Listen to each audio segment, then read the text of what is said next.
Hi guys, success मंत्रा में आपका स्वागत है। तो गाइज फिर से आप लोगों के बीच एरुटेरिया वॉल्यूम 2 का प्रैक्टिस सेट नंबर 9 लेकर हाजिर हूँ। इससे पहले कि गाइज अगर आपने प्रैक्टिस सेट नंबर 1 से लेकर 8 तक नहीं देख रखे हैं तो लिंक डिस्क्रिप्शन में है, आप जाकर वहाँ से देख सकते हैं।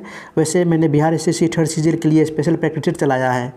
वो आपका एरुटेरिया वॉल्यूम 1 का प्रैक्टिस सेट है, द प्लेटफॉर्म वॉल्यूम 2 का प्रैक्टिस सेट है एवं यूनिक प्रकाशन का प्रैक्टिस सेट है।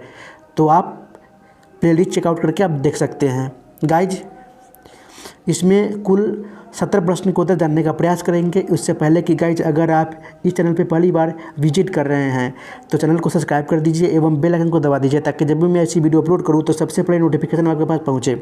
गाइज वीडियो अगर अच्छी लगी तो वीडियो को लाइक कर दीजिए, दोस्तों के साथ शेयर कर दीजिए एवं अपना कमेंट जरूर करें कि आपने कितने स्कोर किया है। तो गाइज शुरू करते हैं। आपका पहला प्रश्न आपके फोन स्क्रीन पर जो पहला प्रश्न बोल रहा है कि राफेल लड़ाकू विमान उड़ाने वाली भारत की पहली महिला पायलट कौन बनी है, तो ये बनी है शिवांगी सिंह।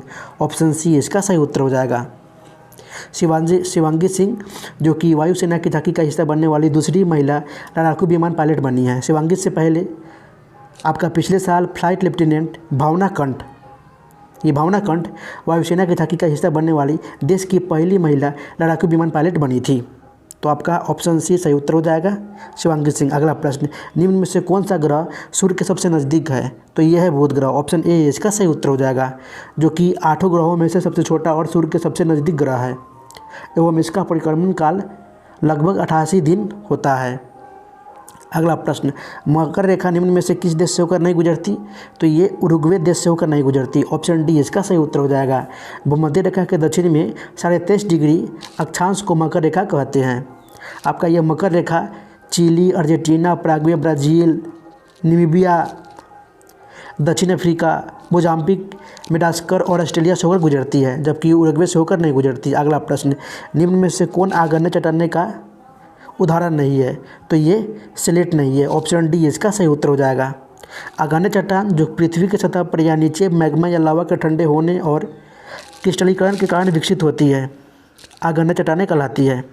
तो यहाँ पे ऑप्शन डी जो कि ये उदाहरण नहीं है आग्नेय चट्टानें का। अगला प्रश्न, भारत की किस नदी को अपने प्रदूषक प्रवृत्ति के कारण जैविक मरुस्थल की संज्ञा दी गई है, तो ये दामोदर नदी को। ऑप्शन बी इसका सही उत्तर हो जाएगा। ये दामोदर नदी पश्चिम बंगाल तथा झारखंड में बहने वाली नदी है। पहले जो कि ये नदी एकाएक बाढ़ आ जाती थी, जिससे इसको बंगाल का अभिशाप भी कहते थे। इस नदी पर बांध बनाकर जल विद्युत उत्पन्न की जाती है।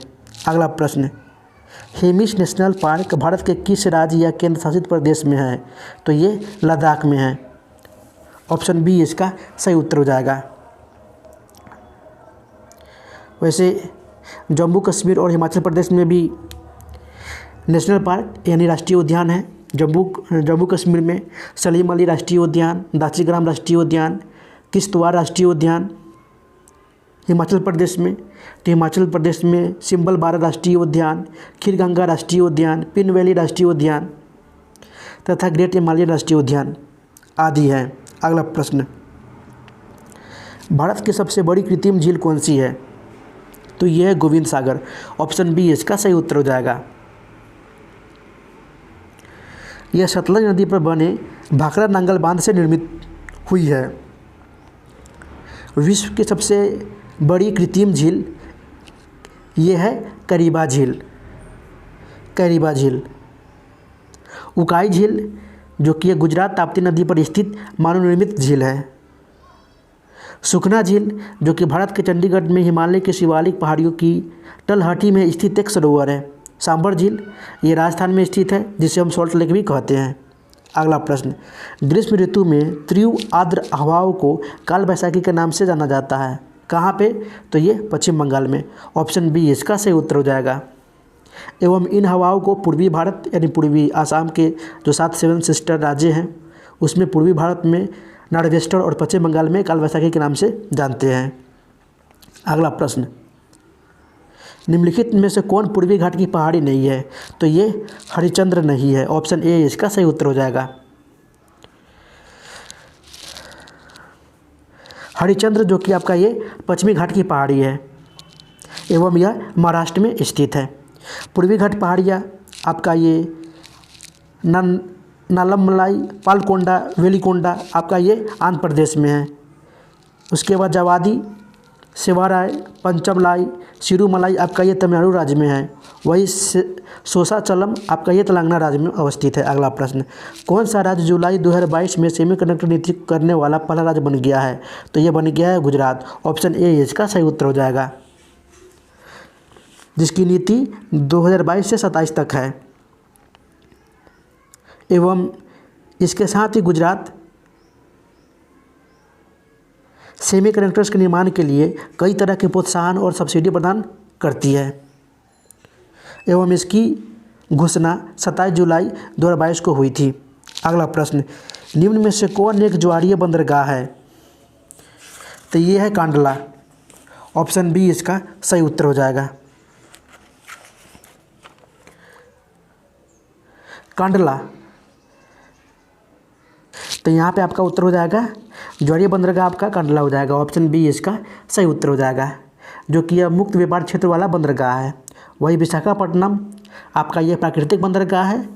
भारत का सबसे गहरा बंदरगाह जो कि कांडला बंदरगाह है, इसका नाम बदलकर दीनदयाल बंदरगाह कर दिया गया है। अगला प्रश्न बोल रहा है कि राइट टू रिपेयर कानून पारित करने वाला दुनिया का पहला शहर कौन बन गया है? तो ये न्यूयॉर्क बन गया है, जो कि अमेरिका में है। ऑप्शन ए इसका सही उत्तर हो जाएगा। एवं इसका उद्देश्य ग्राहकों को खरीदे गए उत्पादों की मरम्मत के लिए अधिकारियों की रक्षा करना है। अगला प्रश्न, बिहार का दूसरा चिड़ियाघर किस जिले में बनाया जाएगा? तो ये अररिया जिले में बनाया जाएगा। ऑप्शन ए इसका सही उत्तर हो जाएगा, अररिया जिले के रानीगंज में। ऑप्शन ए इसका सही उत्तर हो जाएगा। अगला प्रश्न, निम्न में से किस राज्य को टाइगर स्टेट के नाम से जाना जाता है? तो ये मध्य प्रदेश को जाना जाता है। ऑप्शन ए इसका सही उत्तर हो जाएगा। एवं यहाँ पे 6 बाघ रिजर्व हैं, जो कन्हा, पेंच, बांधवगढ़, पन्ना, सतपुरा एवं संजय डुबरी बांध अभयारण्य हैं। 2018 के अनुसार मध्य प्रदेश में कुल 526 बाघ हैं। वही दूसरे स्थान पे कर्नाटक है और तीसरे स्थान पे उत्तराखंड है। अगला प्रश्न, निम्न में से किसे एशिया का ज्योतिपुंज कहा जाता है? तो ये गौतम बुद्ध को कहा जाता है। ऑप्शन ए इसका सही उत्तर हो जाएगा। गौतम बुद्ध, जो कि वही 1563 ईसा पूर्व में कपिलवस्तु के लुम्बिनी नामक पर इनका जन्म हुआ था। एवं 29 वर्ष की अवस्था में ये गृह त्याग दिए थे एवं ज्ञान की खोज में निकल पड़े थे, जिन्हें गृह त्याग की घटना को हम महाभिनिष्क्रमण के नाम से जानते हैं।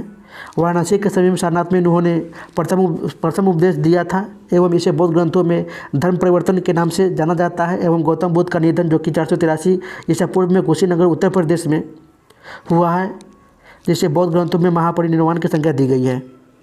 अगला प्रश्न, मोहनजोदड़ो किस नदी के तट पर स्थित है? तो ये सिंधु नदी के तट पर स्थित है। ऑप्शन बी इसका सही उत्तर हो जाएगा। आपका ये सिंधु नदी पाकिस्तान में स्थित है। मोहनजोदड़ो की खोज सर्वप्रथम 1922 ईस्वी में राखालदास बनर्जी ने की थी। अगला प्रश्न, सल्तनत काल में दीवान ए रियासत किस विभाग का प्रमुख अधिकारी होता था? तो ये बाजार नियंत्रण विभाग का अधिकारी होता था। ऑप्शन ए इसका सही उत्तर हो जाएगा, दीन ए रियासत। एवं इस विभाग की स्थापना अलाउद्दीन खिलजी के द्वारा की गई थी। अलाउद्दीन खिलजी के द्वारा आपका राजस्व वसूलना, कर भी, दीवान मुक्त खराज भी अलाउद्दीन खिलजी के द्वारा किया गया था। राजस्व विभाग, उसके बाद दान विभाग।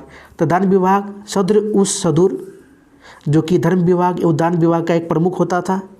कृषि विभाग, तो कृषि विभाग मोहम्मद बिन तुगलक द्वारा कृषि के विकास के लिए विभाग स्थापित किया गया था। अगला प्रश्न, बीजापुर का गोल गुंबद किसका मकबरा है? तो ये मोहम्मद आदिल शाह का मकबरा है। ऑप्शन ए इसका सही उत्तर हो जाएगा, जो कि बीजापुर कर्नाटक में स्थित है। गोल गुंबद की बात करूँ, गोल गुंबद जो कि भारत का सबसे बड़ा और विश्व का दूसरा सबसे बड़ा गुंबद है। अगला प्रश्न, वांडीवास के युद्ध में अंग्रेजी सेना का नेतृत्व किसने किया था? तो ये सर आयर कूट के द्वारा किया गया था। ऑप्शन सी इसका सही उत्तर हो जाएगा। वांडीवास का युद्ध, जो कि 1760 ईस्वी में अंग्रेजों और फ्रांसीसियों के मध्य हुआ था, जिसमें फ्रांसीसी की पराजित हुई थी। अंग्रेजी सेना का नेतृत्व करता थे सर आयर कूट, वही फ्रांसीसी सेना के नेतृत्वकर्ता थे काउंटली लाली। अगला प्रश्न, निम्न में से किसने कांग्रेस से अलग होकर पृथक कांग्रेस राष्ट्रवादी दल का गठन किया था? तो ये मदन मोहन मालवीय के द्वारा अलग गठन किया गया था। ऑप्शन ए इसका सही उत्तर हो जाएगा। 1920 ईस्वी में मदन मोहन मालवीय के द्वारा हरिजन आंदोलन शुरू करने के गांधी जी द्वारा हरिजन आंदोलन शुरू करने के कारण कांग्रेस से अलग होकर पृथक कांग्रेस राष्ट्रवादी दल का गठन किया गया था। वे भारत के पहले और अंतिम व्यक्ति थे जिन्हें महामानव के सम्मानजनक उपाधि से विभूषित किया गया था। किनको? मदन मोहन मालवीय को। वही मोतीलाल नेहरू और चित्तरंजन दास स्वराज पार्टी की स्थापना की थी 1 फरवरी 1923 को। अगला प्रश्न, बंगाल विभाजन के समय बंगाल का लेफ्टिनेंट गवर्नर कौन था? तो ये था एड्रयू फ्रेजर। ऑप्शन बी इसका सही उत्तर हो जाएगा। वही भारत का गवर्नर जनरल था उस समय लॉर्ड कर्जन। तो ये ध्यान रखने वाली बात है। बंगाल विभाजन जो कि 16 अक्टूबर 1905 से प्रभावी हुआ था, जिसे हम बंगभंग के नाम से भी जानते हैं। अगला प्रश्न, किसने कहा मुझे खुशी है कि कांग्रेस बराबर नीचे की ओर जा रही है क्योंकि यह राजद्रोही संस्था है, इसके नेता संदिग्ध चरित्र के लोग हैं? तो ये कहा था लॉर्ड एल्गिन द्वितीय के द्वारा। ऑप्शन बी इसका सही उत्तर हो जाएगा। इनका कार्यकाल 1894 ईस्वी से 99 ईस्वी तक रहा था, जो कि इनका ही कथन था कि हमने भारत को तलवार के बल पर जीता है और तलवार के बल पर ही अपने अधीन रखेंगे। इनका ही कथन था लॉर्ड एल्गिन द्वितीय का। अगला प्रश्न, अखिल भारतीय राजनीति में महात्मा गांधी जी का पहला साहसी कदम कौन था? तो यह था रॉलेट सत्याग्रह, जो कि 1919 में प्रारंभ हुआ था। गांधी जी ने रॉलेट सत्याग्रह के 3 राजनीतिक मंचों का भी उपयोग किया था: होम रूल लीग, खिलाफत आंदोलन एवं सत्याग्रह सभा। अगला प्रश्न, चंपारण सत्याग्रह 1917, असहयोग आंदोलन 1930 सविनय आंदोलन 1930 एवं असहयोग आंदोलन 1920 से 22 तक रहा था। अगला प्रश्न, निम्न में से किसने अंडमान और निकोबार द्वीप समूह को क्रमशः शहीद द्वीप एवं स्वराज द्वीप के नाम पे रखा था? तो ये सुभाष चंद्र बोस के द्वारा रखा गया था। ऑप्शन सी इसका सही उत्तर हो जाएगा। 8 नवंबर 1943 ईस्वी को जापान ने अंडमान निकोबार द्वीप समूह को सुभाष चंद्र बोस को सौंप दिया था। नेताजी ने इनका नाम क्रमशः शहीद द्वीप और स्वराज द्वीप रख दिए थे एवं 22 सितंबर 1944 को सुभाष चंद्र बोस ने शहीद दिवस मनाए थे। अगला प्रश्न, किस सिद्धांत के अनुसार बुरी मुद्रा अच्छी मुद्रा को प्रचलन से बाहर कर देती है? तो ये है ग्रेशम का नियम। ऑप्शन सी इसका सही उत्तर हो जाएगा। ग्रेशम का सिद्धांत जो कि संस्थापक थॉमस ग्रेशम द्वारा दिया गया था एवं इस सिद्धांत के अनुसार यदि किसी अर्थव्यवस्था में अच्छी और बुरी मुद्रा एक साथ प्रचलन में है तो बुरी मुद्रा अच्छी मुद्रा के प्रचलन से बाहर कर देती है। अगला प्रश्न, निम्नलिखित में से किसे बैंक विश्व बैंक की उदार ऋण देने वाली खिड़की कहा जाता है? तो ये अंतर्राष्ट्रीय विकास संघ को, इंटरनेशनल डेवलपमेंट एसोसिएशन को। ऑप्शन बी इसका सही उत्तर हो जाएगा। विश्व बैंक जो कि अनुषंगिक संस्था है एवं इसे विश्व बैंक की रियायती ऋण देने वाली खिड़की भी कहते हैं एवं इसकी स्थापना 24 सितंबर 1960 को की गई थी। अगला प्रश्न, सकल घरेलू उत्पाद और सकल राष्ट्रीय उत्पाद में क्या अंतर है? तो विदेशों से प्राप्त शुद्ध आय का। ऑप्शन ए इसका सही उत्तर हो जाएगा। अगला प्रश्न, एक वर्ष में किसी देश के सामान्य निवासियों और उनकी संपत्ति द्वारा उत्पादित सभी अंतिम वस्तुओं और सेवाओं के मूल्य को, चाहे वे घरेलू राज्य क्षेत्र के भीतर परिचालित हो या बाहर हो, क्या कहलाता है? तो ये कहलाता है सकल राष्ट्रीय आय। ऑप्शन बी इसका सही उत्तर हो जाएगा। अगला प्रश्न जो कि सुमेलित करना है, बोल रहा है खोजकर्ता तो जी मार्कोनी रेडियो की खोज की थी, जे.एल. बेयर्ड ने टेलीविज़न की खोज की थी, अलेक्जेंडर ग्राहम बेल ने टेलीफोन की खोज किया था एवं थॉमस अल्वा एडिसन ने ग्रामोफोन की खोज की थी। यानी इस तरह आपका ऑप्शन ए सही उत्तर हो जाएगा। 1 2 3 4। अगला प्रश्न, ऊष्मागतिकीय रूप से कार्बन का सर्वाधिक स्थायी रूप कौन सा है? तो ये ग्रेफाइट। ऑप्शन बी इसका सही उत्तर हो जाएगा। हीरा ग्रेफाइट जो कि आपका ये कार्बन के क्रिस्टलीय, जबकि फ्लोरीन आपका ये कार्बन का अक्रिस्टलीय अपरूप है। ग्रेफाइट जो कि आपका विद्युत ऊष्मा का सुचालक है, ऊष्मागतिकीय रूप से कार्बन का सबसे स्थिर अपरूप है। तो इसी कारण आपका ऑप्शन बी सही उत्तर हो जाएगा, ग्रेफाइट। अगला प्रश्न, निम्न में से किस राशि का मात्रक नहीं है? तो विकृति राशि का मात्रक नहीं है। ऑप्शन सी इसका सही उत्तर हो जाएगा। विकृति यानी किसी वस्तु की बीमा में आया परिवर्तन और उस वस्तु की मूल बीमा के अनुपात को विकृति कहते हैं। विकृति जो कि बीमाहीन राशि है। वही बल का ऐसे मात्रक न्यूटन होता है। प्रतिबल न्यूटन ही एवं संवेग आपका किलोग्राम मीटर इनवर्स। अगला प्रश्न, जल में अस्थायी कठोरता किसकी उपस्थिति के कारण होती है? तो ये सोडियम पोटेशियम के सल्फेट से, लवण को मिलाने से। ऑप्शन ए इसका सही उत्तर हो जाएगा, सोडियम पोटेशियम के सल्फेट से। ऑप्शन ए इसका सही उत्तर हो जाएगा। जल में मैग्नीशियम, कैल्शियम लवणों जिसे हम बोलते हैं हाइड्रोजन कार्बोनेट, क्लोराइड, सल्फेट आदि के घुलने से कठोर हो जाता है। एवं जल की कठोरता दो प्रकार की होती है, अस्थायी कठोरता और अस्थायी कठोरता। अस्थायी कठोरता आपका ये जल में मैग्नीशियम, कैल्शियम तथा हाइड्रोजन कार्बोनेट लवणों की उपस्थिति के कारण होती है। वही जल में अस्थायी कठोरता, वो अस्थायी था, ये अस्थायी कठोरता। जल में कैल्शियम, मैग्नीशियम के क्लोराइड तथा सल्फेट के घुलने में जल में अस्थायी कठोरता पाई जाती है। अगला प्रश्न, मरीज के पेट के अंदर का परिक्षण करते हेतु डॉक्टर द्वारा प्रयुक्त एंडोस्कोप निम्नलिखित में से किस तरह प्रकार करता है? तो यह प्रकाश का पूर्ण आंतरिक परावर्तन पे कार्य करता है। ऑप्शन डी इसका सही उत्तर हो जाएगा। एंडोस्कोप में फाइबर ऑप्टिक्स तकनीक का प्रयोग किया जाता है। अगला प्रश्न, एक परमाणु का केंद्र धनावेशित का हिस्सा कहलाता है, नाभिक कहलाता है। ऑप्शन ए इसका सही उत्तर हो जाएगा। नाभिक जो कि परमाणु का केंद्रक होता है, परमाणु के नाभिक में प्रोटॉन तथा न्यूट्रॉन अवस्थित रूप में न्यूक्लियन कहलाते हैं। प्रोटॉन जो कि धनावेशित मूल कण होते हैं तथा न्यूट्रॉन उदासीन होते हैं, वही जिसका नाभिक धनावेशित होते हैं। अगला प्रश्न, नीलम रूबी का रासायनिक सूत्र क्या है? तो Al2O3। ऑप्शन ए इसका सही उत्तर हो जाएगा। नीलम जो कि एक रत्न श्रेणी का खनिज होता है एवं नीलम जो कि प्रकृति में मिलता है तथा कृत्रिम में भी बनाया जाता है। अगला प्रश्न, एम्फीबिया होता है तो एम्फीबिया जल एवं स्थल दोनों में रह सकने वाले जीवों में होता है। ऑप्शन सी इसका सही उत्तर हो जाएगा। एम्फीबियन जो कि उभयचर वर्ग के अंतर्गत ऐसे जंतु होते हैं, ये जंतु असमतापी होते हैं जिसके शरीर का तापमान वातावरण के तापमान के अनुसार घटता बढ़ता रहता है, जैसे मेढक, टोड। अगला प्रश्न, निम्नलिखित में से किसमें लिंग गुणसूत्र नहीं होते? तो ये छिपकली में लिंग गुणसूत्र नहीं होते। छिपकली के साथ साथ सरीसृप में भी यानी सांप में भी गुणसूत्र नहीं होते। ऑप्शन ए इसका सही उत्तर हो जाएगा। अगला प्रश्न, मनुष्य के शरीर में फसलियों की संख्या कितनी होती है? तो 24 होती है, यानी 12 जोड़ी। फसलियाँ जो कि कमान की भांति झुकी होती है, सभी फसलियाँ मिलकर लगभग बेलनाकार पिंजरा बनाती है जिसमें फेफड़ा तथा हृदय स्थित होता है। अगला प्रश्न, मनुष्य के शरीर में निम्न में से कौन उत्सर्जी अंग नहीं है? तो ये हृदय नहीं है, बाकी वृक्क, त्वचा, यकृत और फेफड़ा आपका ये उत्सर्जिक अंग है मनुष्य के। तो इसी के साथ आपका ऑप्शन डी सही उत्तर हो जाएगा। अगला प्रश्न, किसी निकाय के दो संलग्न भागों के बीच तापांतर के कारण ऊष्मा का स्थानांतरण, जैसे उस निकाय के माध्यम से ऊर्जा का प्रभाव उस निकाय के कणों को विस्थापित किए बिना कहलाता है। तो ये क्या कहलाता है? चालन कहलाता है। ऑप्शन ए इसका सही उत्तर हो जाएगा। चालन जो कि किसी निकाय के दो संलग्न भागों के बीच तापमान अंतर के कारण ऊष्मा का स्थानांतरण होता है, जिससे उस निकाय के माध्यम से ऊर्जा का प्रभाव उस निकाय के कणों को विस्थापित किए बिना होता है, जिसे हम चालन कहते हैं। अगला प्रश्न, निम्न में से कौन मध्य कण की हड्डी है? तो मेलियस है, इनकस है और स्टेपीज है। ऑप्शन डी इसका सही उत्तर हो जाएगा, उपयुक्त सभी। वैसे मानव कान के 3 भागों में बांटा जाता है, बाहरी कान, मध्य कान एवं भीतरी कान।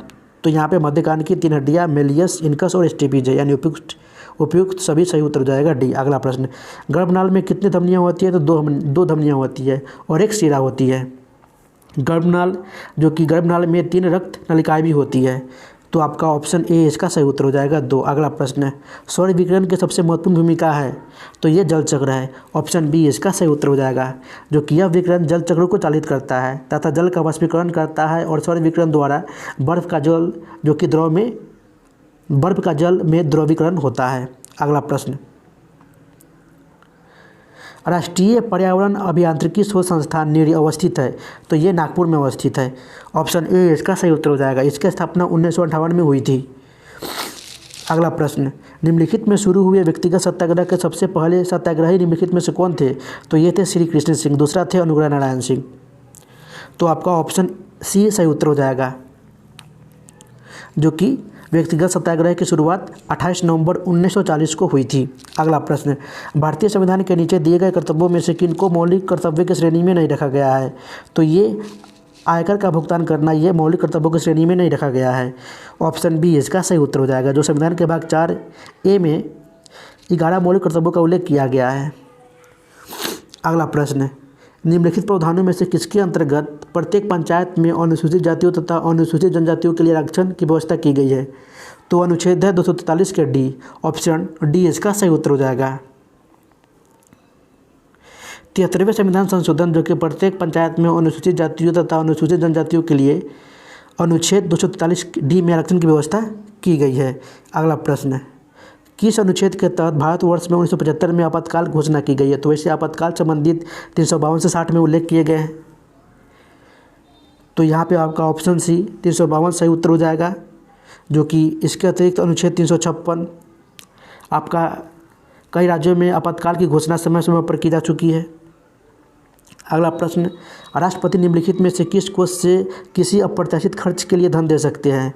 तो है आकस्मिक निधि, ऑप्शन डी इसका सही उत्तर हो जाएगा।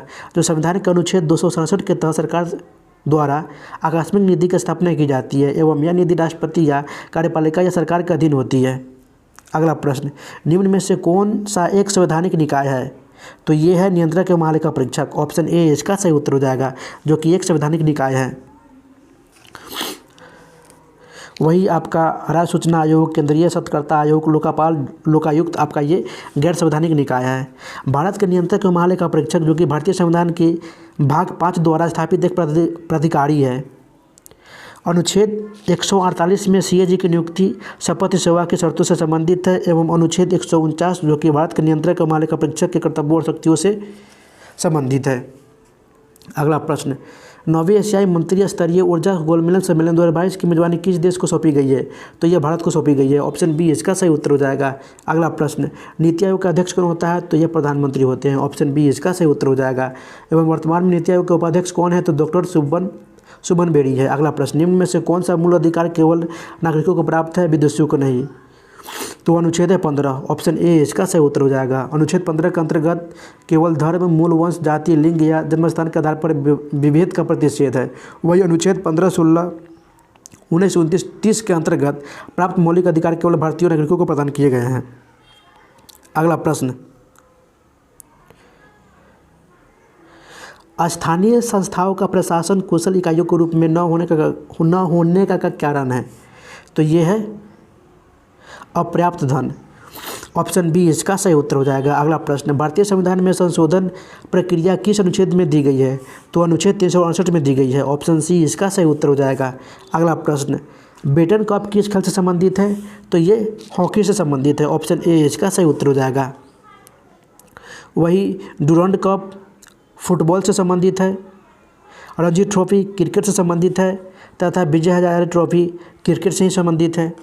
अगला प्रश्न, भारत के प्रथम उपराष्ट्रपति कौन थे? तो ये थे सर्वपल्ली राधाकृष्णन, ऑप्शन सी इसका सही उत्तर हो जाएगा। वही भारत के प्रथम राष्ट्रपति थे डॉक्टर राजेंद्र प्रसाद और भारत के प्रथम मुस्लिम राष्ट्रपति थे डॉक्टर जाकिर हुसैन। अगला प्रश्न, अंतरिक्ष में जाने वाली प्रथम महिला कौन है? तो ये है वेलेंटिना तेस्कोवा, ऑप्शन ए इसका सही उत्तर हो जाएगा। जबकि जुंगो तेबई आपका ये एवरेस्ट पर चढ़ने वाली प्रथम महिला है एवं मार्गरेट थैचर जो कि इंग्लैंड की प्रथम महिला प्रधानमंत्री है। अगला प्रश्न, दक्षिण पूर्वी एशियाई राष्ट्रों का संघ एशियन का मुख्यालय कहाँ स्थित है? तो ये है जकार्ता, ऑप्शन ए इसका सही उत्तर हो जाएगा। आसियान जिसका पूरा नाम होता है association of south east Asian nation एवं इसमें सदस्य राष्ट्र होते हैं Indonesia, Malaysia, Philippines, Singapore, Thailand, Brunei, Vietnam, Laos, Myanmar तथा कंबोडिया। अगला प्रश्न, निम्नलिखित घटनाक्रम में कालक्रम के अनुसार सबसे बाद में कौन सी घटना घटित हुई थी? तो बारदोली सत्याग्रह आपका ये 1928 में, चटगांव शस्त्रागार लूट आपका ये 1930 में की घटना है, काकोरी षड्यंत्र आपका ये 9 अगस्त 1925 में तथा नौजवान भारत सभा की स्थापना ये 1926 में की गई थी। बोल रहा है कि सबसे बाद में, तो सबसे बाद में तो आपका यही होगा ना, काकोरी,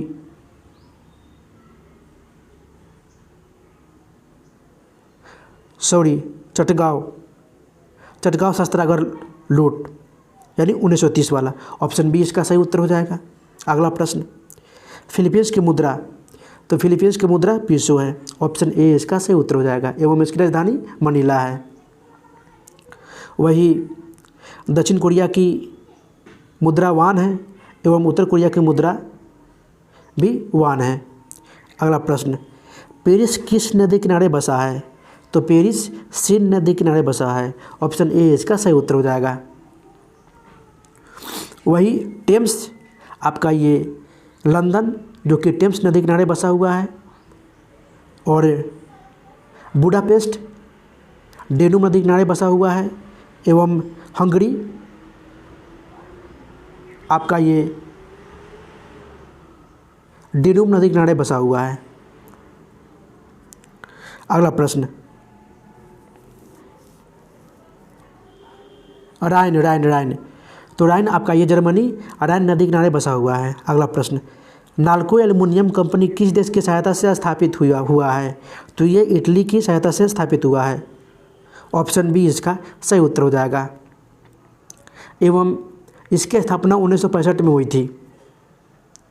इसका प्रमुख केंद्र था चेन्नई, मेरठ तथा सलेम। अगला प्रश्न, लावनी नृत्य किस राज्य में प्रचलित नृत्य है? तो ये महाराष्ट्र की प्रचलित नृत्य है। ऑप्शन ए इसका सही उत्तर हो जाएगा, जो गाँवों के तमाशों के अंतर्गत होता है, जिसमें गीतों का प्रदर्शन किया जाता है। अगला प्रश्न,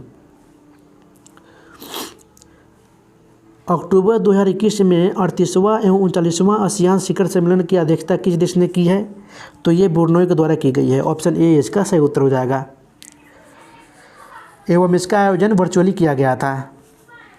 2022 में बात करूं तो 2022 में 40वां एवं 41वां आसियान शिखर सम्मेलन की अध्यक्षता का आयोजन नोम पेन कंबोडिया में किया जाएगा। अगला प्रश्न, संविधान सभा द्वारा राष्ट्रगान को कब अपनाया गया था? तो ये 24 जनवरी 1950 को अपनाया गया था। ऑप्शन सी इसका सही उत्तर हो जाएगा। वही 22 जुलाई 1947 को राष्ट्रीय ध्वज को अपनाया गया था एवं 26 जनवरी 1950 को राष्ट्रीय चिन्ह को स्वीकार किया गया था। अगला प्रश्न, बोरो भाषा मुख्य रूप से किस राज्य में बोली जाती है? तो ये असम राज्य में बोली जाती है। ऑप्शन ए इसका सही उत्तर हो जाएगा। वैसे असम की आधिकारिक भाषाओं में से एक भाषा बोरो है एवं भारत में यह विशेष संवैधानिक दर्जा प्राप्त 22 अनुसूचित भाषाओं में से एक है।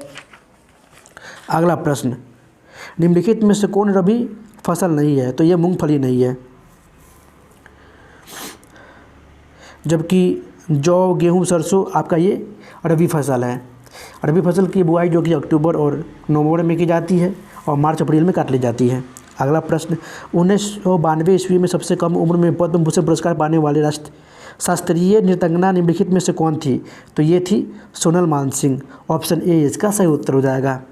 अगला प्रश्न जो कि इस प्रैक्टिस सेट क्लास प्रश्न है, जो बोला जा रहा है कि भ्रष्टाचार बोध सूचकांक 2021 में भारत को कौन सा स्थान प्राप्त हुआ है? तब 50वां अंक प्राप्त हुआ है। ऑप्शन डी इसका सही उत्तर हो जाएगा। वही पहले स्थान पे तो न्यूजीलैंड और डेनमार्क संयुक्त रूप से पहले स्थान पे हैं। तो गाइज यहाँ पे आपका 70 क्वेश्चन समाप्त हो गया। तो गाइज वीडियो को शुरू से अंत तक देखने के लिए आपको बहुत बहुत धन्यवाद।